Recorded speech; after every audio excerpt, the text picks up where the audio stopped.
big portion of kids' problem is a lot of either immediate gratification or self-gratification.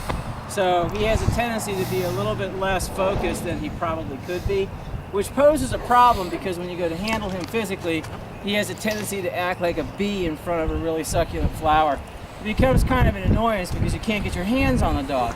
He starts flailing his head around, he starts licking and nipping at your hands.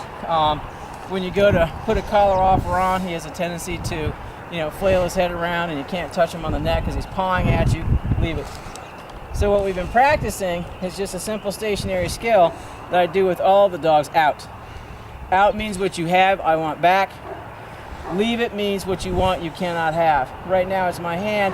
I have a treat in my left hand. My right hand is a distraction for him. Leave it. When he looks away from the hand, yes.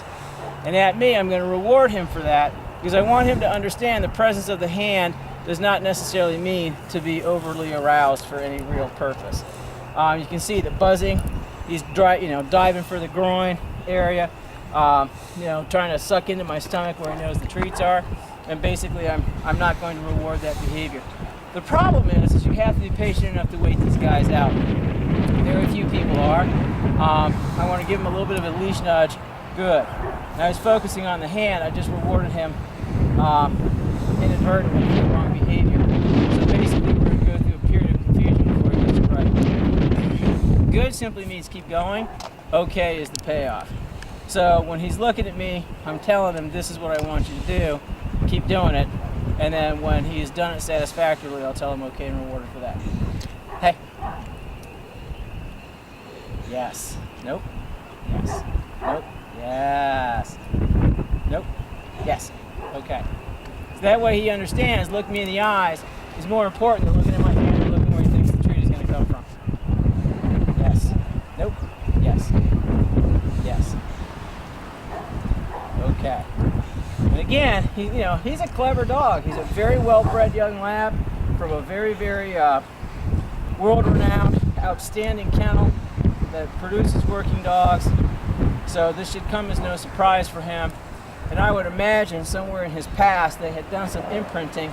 So it's just taking him a little bit of time to get this back. There we go. Yeah. Yes. Yes. Now, I'm going to mess him up a little bit because I delivered from the right hand. So the course of action being, look me in the eye. Yes. Yes. And the reward can come from any source. Good boy. And the reason that's important is because if he can bank on the feedback from me directly, he's going to seek that attention much more strenuously than he is dropping his head and sniffing or ignoring on the recall.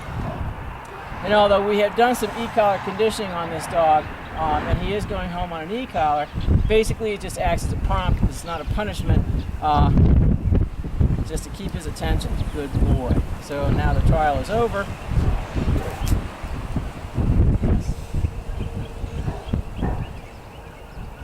Okay. Very nice. Okay, we're done.